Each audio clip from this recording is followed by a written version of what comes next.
ladies. This is Keri Blair with Style Your Dreams. Welcome back. I'm excited that you're here, and we have a special guest today, which is Neda, and I want her to introduce herself to you. And I think this conversation will be hugely valuable to elevate your life. So welcome. Thank you so much, Keri. It's such an honor to be here. Thank you, everyone that's listening. I'm very honored and happy to be here. Lots to share, I'm sure. So as you heard, my name is Nada Nasserdeen. I'm the CEO and founder of Rise Up For You, two-time TEDx speaker, #1 best-selling author, and really just a huge advocate of helping individuals tap into their potential and really be the best that they can be while they're here on this planet. I love it. I love it. Okay, so talk to me. I mean, there's a million things we could talk about, but let's start with why you started Rise Up. Oh, that's a big question. I know. Okay, so let me take you back a little bit. I used to be a performer. That's the first career I ever had. So I used to tour internationally around the world as a singer and a dancer, like Broadway musical theater.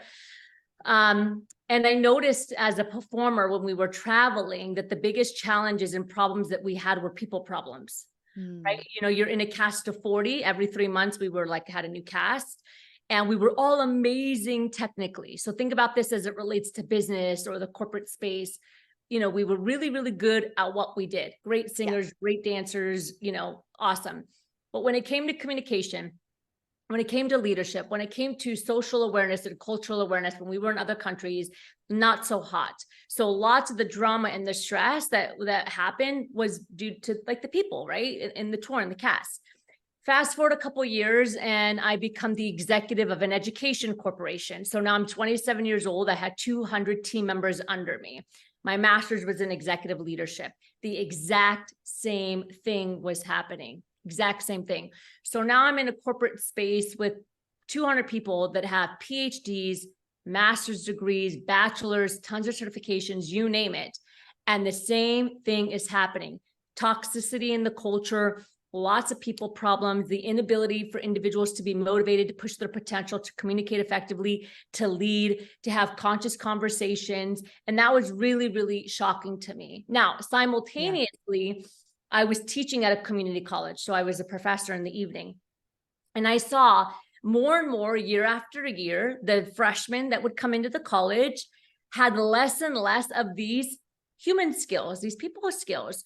So now every year the freshmen would come in and they would have a hard time standing up and saying their name. They would have a hard time managing their stress, more and more anxiety, more and more depression. All of these things I was seeing in like every aspect. And it really dawned on me that, okay, this is a challenge and people are only using maybe 10 to 15% of their potential, right? Their leadership, growing their business. I mean, you name it, because that these skills aren't cultivated and we don't really talk a lot about it. Now, that was just a thought in my head. I never thought about building a business. And what happened is after about 5 years of being an executive, I decided to take a risk for love. So I resigned from the company. I sold my house, car, everything, and I moved out of the country to get married. And after 4 weeks, my husband decided he wanted a divorce. 4 weeks. 4 weeks. So in 4 weeks, I went from a high performance executive, you know, living an amazing life, to $100 in my account. That's all I had, and 2 luggage. And what country? Out of the country. Where in the what country? Canada. I was in Canada. Oh, okay. Our neighbor. So I came back on a plane. I was crying. I was bawling. $100, 2 luggage. What am I going to do? And my father came to me in my dream. My father had passed away when I was 27. And he said, Neda, everything you need is already inside of you. You just have to rise up for you. Now, if you look at the book behind me, it's Rise Up For You. And what's the name of the company that I built? Rise Up For You. Came to me in my dream when I was coming back on the airplane. So I got back to California and I said, okay, I'm just going to start building Rise Up For You. I don't know what it is. I've never built a business. I'm not an entrepreneur. I don't have a degree in business. And I just bet on, I believe in me. And I just started building Rise Up For You. 3 months later, my mother, my second parent, was diagnosed with stage 4 cancer. The first year of the company, I built out of a hospital. I took showers at the 24-hour fitness across the street. And I would run back to the hospital, open up the laptop. How do you build a business? Who's Tony Robbins? how do I build a website? What's Yeah. a podcast? And I just started building. And I realized that I realized what were the challenges because I had already dealt with them beforehand. Yeah. And that's the business that I just started to build. So amazing. And how long ago was that? 5.5 years, 6 years. Wow. Congrats. Thank you. And is your mom still around? No, she passed away. I'm sorry. Yeah, she died 7 months later. Yeah. Yeah. That's a very, very difficult thing. I lost both of my parents 2 years ago at the same time. So I get it. It is a difficult, challenging thing, but it does have you rise up. Absolutely. Right. So what's the number one thing that you deal with people? What do you see the most that is the most beneficial? If people got this, if they transformed this one human thing that could change their lives, what would it be? My favorite question, confidence, self-confidence. Love. I wrote the whole book on self-confidence because I firmly believe the challenge, Keri, is that we as a society have distorted this word confidence. Okay. So now when people think of confidence, they think like stuck up or they're too confident, they're overconfident. I'm like, that doesn't exist. Right. That's called overcompensation. Yes. But when somebody really has true self-confidence, they're humble, they're kind, they're self-aware. So they understand like, okay, I'm really strong at this, and this is an area that I can grow in. Therefore, they have growth mindset, and they're not afraid to fall because they understand that failure is research to success. Yes. They're not stuck in the perfectionist mindset because they understand that perfectionism prevents you from your potential. That's true self-confidence. And I will tell you that every time we work with leaders in corporations, executives, entrepreneurs, business owners, the things that are stopping them from being the best leader they can be, or the thing that's stopping them from growing their business or from being in a loving and beautiful relationship is the self-confidence that hinders their capacity to communicate. Oh my gosh, I love this so much because it's so in alignment with what I do every day. Yeah. Which is dress people and change their lives through how they look, which gives them more confidence. Yes. To achieve more. So that's why a lot of our clients, we work with a lot of the same as you, CEOs, executives, people running for office. Yeah. And they will end up tripling their income, meeting the love of their life, accomplishing these amazing results because they feel amazing about themselves. So it's the same. So if you're, when you're dressing in a particular way and it gives you the confidence to go conquer the world. And sometimes you're dressing that way and you don't have the confidence, which is where you come in, right? And look to see like, how can you get this confidence? Yes. And they go hand in hand. And that's why I love what you do, Keri, because I can tell you right now, and I always tell this, like when I'm speaking or when I'm with clients, I don't even need you to open your mouth. And I can tell you your belief system about you, right? Yes. Because of how you show up and like the clothes that you choose to wear or how you put yourself together. It Yes. says a lot about what's up here in someone's mind about how they feel about themselves, right? Yes. And so confidence, self-confidence is, I always say the greatest tragedy is wasted human potential. Yeah. My team and I, we work with a lot of companies and individuals around the world teaching these human skills. But my favorite one to talk about and teach is self-confidence because it can really change your life, but it can also change how you feel and how you show up in the world to be a better person. When people struggle with self-confidence, sometimes we're unkind. Yeah. We take action. We get into these phases of like depression and like just the feeling because we're constantly doing things that aren't in alignment with us because we struggle with self-confidence. So we do a lot of people pleasing, right? Yeah. It impacts the communication that we need in order to be successful and to grow. It impacts how we love people. Yeah. Like every single aspect of our life, if self-confidence is not working, it's going to really deter us and get in the way of us just being the best that we can be. And I firmly believe like the best leaders in the world, the best parents in the world, the best teachers in the world, the best, like they understand that how I feel about me is highly indicative of the success that I'm going to build. I love it so much. I love it so much. So when I work with people and design their first impression, what I say is, what are 3 to 5 adjectives that best describe who you are? Because I want to bring the essence of who people are from the inside to the outside, right? Yep. You know, one adjective I get more often than not that I hate, they say they want to appear competent.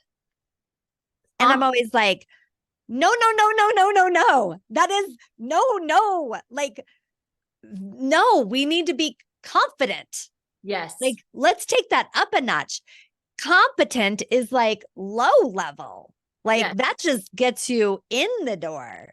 Right. Right. Confident changes your life. Confidence is what you're referring to. So I invite people listening, if that's you who's thinking like, oh, I just want to appear competent. No, confidence is what's going to take you to the next level. It's like your rocket fuel, if you will. Yes.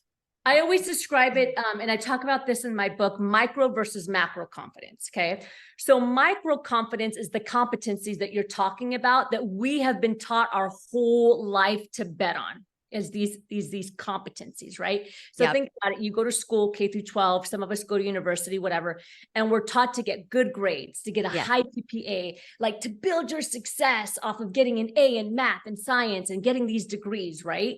So those are all competencies, okay? So that's what I call micro level confidence, is that we're building confidence in like these categories or these skills, okay? Yeah. The challenge is, and this is what I'm really trying to hit home with people, is that all of those things aren't sustainable because they exist outside of you. And anything that exists outside of you, inevitably, it will change, and it can change. So this is what happened with COVID. When COVID hit, our business quadrupled because people from around the world came to us and said, I used to have this amazing job, this money, this business, and it's all gone now. And who am I? What's my identity? I have no self-worth, because their entire life has been built on creating an identity based off of these competencies that people want that are always changing. I mean, think about it. In the next 5 years, artificial intelligence is coming full force. Guess what? All of those degrees and technical skills that we think are so important are going to be changing. Now, if we don't have the macro level confidence, which is the confidence that we want, the deep self-confidence, the growth mindset, the believing in you, the understanding that you can grow, understanding that you're enough simply because you exist, not because of the degree you have or the car you have, that macro level confidence helps you to build more micro. So like in my case, for example, and I always share because I used it myself, when I lost everything and I was building the business, I didn't have any micro level confidence of business. I had no idea how to build the business, how to build a website, nothing. But because I had the macro level confidence, I believed in my ability to learn. That helps you build more micro level confidence. And now the website, the podcast, everything that you see from our company was built from me from scratch when I had nothing, right? Yeah. Because the macro builds the micro, but the micro doesn't build the macro. And we all know people that are super successful. They have tons of degrees, lots of money, and they still don't feel enough. Agreed. I see them all the time. Yeah. So give me 3. So tell me 3 tips that someone could do today to build the macro. Okay. I'm going to give you a lot of information. You ready? I'm ready. Okay. The most, I would say, difficult one, the one that we want to use every single day is what I call the 4 B's to reverse engineering. Okay. That's the first step. And what that means is breaking down your belief system and rewriting a new one. See, our self-confidence is continued by the beliefs that we have in our mind. Okay. Yes. Now, that doesn't mean that we're not going to have negative thoughts. I want to make this really clear because we all have negative thoughts. Okay. But it's about reframing the thought so that it serves you versus sabotages you. So I'm not going to sit here and say like, we're going to break all self-doubt and we're going to get rid of all negativity. That doesn't exist. Nobody has that, including myself, Oprah, Tony Robbins, you name it. Right. But with these 4 B's, it's a 4-step process. Number 1, you're going to identify what the limiting belief is that you currently have. Now, we all have a lot, but just pick one right now, right? That's getting in the way. What's the number 1 limiting belief that you have currently? Okay. What's the backstory of the belief? Meaning, where did it come from? Because most of our beliefs come from other people. Yes. right? When we grow up, your teacher, your parents, your husband, your wife, your spouse, your first boyfriend, your first leader, whatever, they said something to you, you believed it. And then somebody else maybe said something similar, and then it validated it. And now we're 20, 30, 40 years old, and our belief system is built off of all this junk that other people told us about us. Yes. Right? And we're showing up that way. So the second B is, what's the backstory behind it that we need to figure out and break down? The third B is, what's the behavior that it's causing that you don't want to cause anymore, right? So the behavior could be not taking action on your business. The behavior could be not raising your hand in a meeting, even though you have something to say. The behavior can be getting into poor relationships with people that are toxic because you don't feel like you're enough. But whatever it is, we always have behaviors that are attached to our belief, right? The behavior could be not putting yourself together because you don't feel enough. So how many people do you know, Keri, that constantly wear black? And that's because they don't want to be seen, because they don't feel like, they don't want to stand out, right? They think it makes them feel good. Yeah, exactly. Right. And then the last B is, now how do we break it? And that's different for everybody because everyone's built a little bit differently. But how do you break the limiting belief that is creating the behavior in you that's sabotaging versus serving you? That's the first strategy. And I would say you can use that every single time a negative thought or belief pops into your head. Break it down. Okay, what's the belief that I have? Where's this coming from? What's it causing in me? And how do I break it so that I can take a positive shift forward? Yeah. And I think the most important thing is noticing that it happens over and over, noticing the areas of life where you're really limited and where you do it over and over. Those are the ones to take on first, right? Because those are the ones that are limiting you the most. Absolutely. Because again, we all have I have negative thoughts every day. And some of them I'm like, shmeh, like whatever, right? And some of them I'm like, oh, I am behaving in a way that is not in integrity with me. So we need to like sit down and work this out, Neda, and I have conversations, right, with myself so that I can shift the behavior to be more positive and loving. Yeah. That's really important. I love it. Step number 2, and I guarantee, Keri, that you've experienced this as well, is clarifying who you are and what you want. The amount of people that have no idea who they are and what their values are and what they stand for is astonishing to me. Right. Because so many of us are just chasing what we see in society and on social media. So we've never really taken the time to say, no, what feels good for me? What are my value? What does success mean to me? Is success multi-millions of dollars and having an Instagram with millions is that success to me?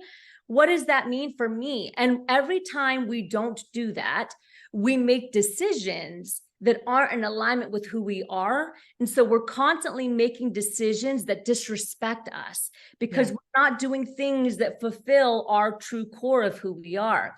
You would be surprised how many people I sit across where I say, God forbid you lost everything tomorrow and it was just you in a room, who are you? Every single client I've ever had has said to me, I need more time. I need a week to think about that. That's amazing. That's amazing. It's amazing. They have no idea they can't tell me who they are. They can't tell me what their values are. And then when they do decide what their values are and they really get to the core of it, they recognize that most of their, like the percentage of their life is not in alignment with that. Right. Because they've made decisions and they're doing things that are what they think they should be doing versus what they know is good for them. Yeah. Oh, so powerful. But you're absolutely right. Most people go through life unconscious, right? They're just doing what's next to do. And they're not thinking through and doing the deep spiritual work or, deep reflection. Yeah.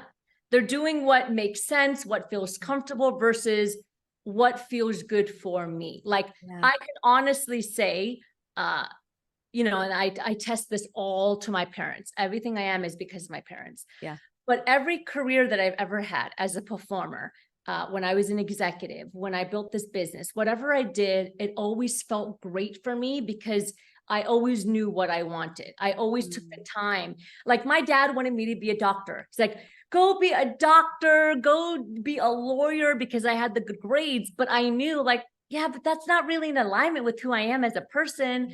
I might have like good grades, but I don't really want that. That's not for me. I don't really care if doctors are considered whatever, or lawyers are considered prestigious. That doesn't feel good for me. So I'm going to go sing, which was very uncommon for a Middle Eastern girl. Right. To say like, I'm just going to go sing and I'm going to go get my first degree in vocal performance and in stage. But because I always understood like the only way I can be the best me is to know what feels good for me. Right. I think that's so important because most people don't trust themselves. They follow other people's yellow brick roads. They don't look within and say, does this feel right for me? And we've all fallen prey to that from time to time. But I think that is such an important lesson, is trusting yourself and trusting your path. Yes. And then being true to it, knowing what it is first, right?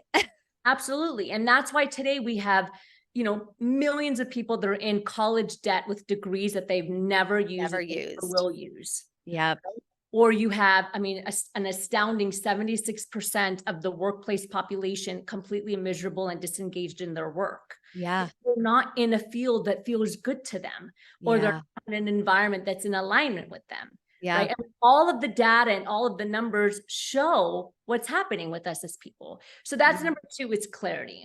And I would say that the third one, which I think is really important, is creating a system for life, meaning that these are skills, like becoming the best you can be and building the skills internally. You have to make time for it, just like you sit down to study math or science or anything else.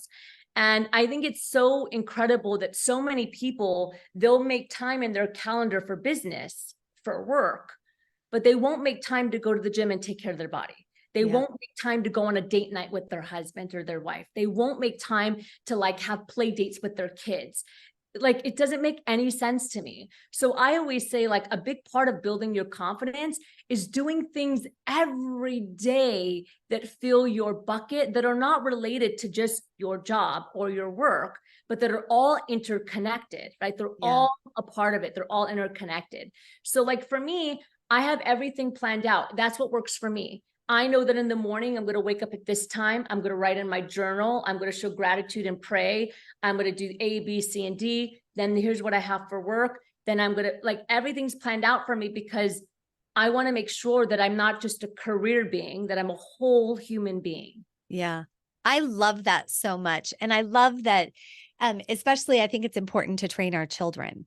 And I love that your parents did such a great job with you to know who you were, and so that you could fulfill on your purpose. I know, having an 11-year-old, that is so important to me, that she is confident. And I will tell you, she is the most confident kid I've ever met.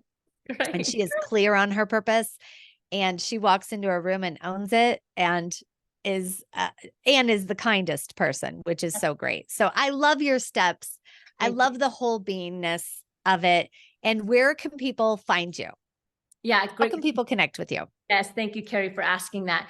So we're on every single social media platform: Facebook, Instagram, YouTube. We have a podcast, LinkedIn, at Rise Up For You, completely spelled out.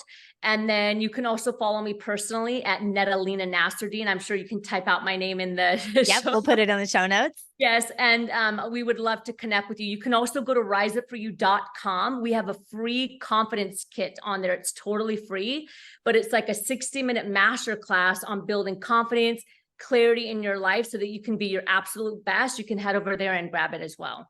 I love it. So just to summarize, I love this so much, because the number one thing that you could be working on that will change your life today and every day is confidence.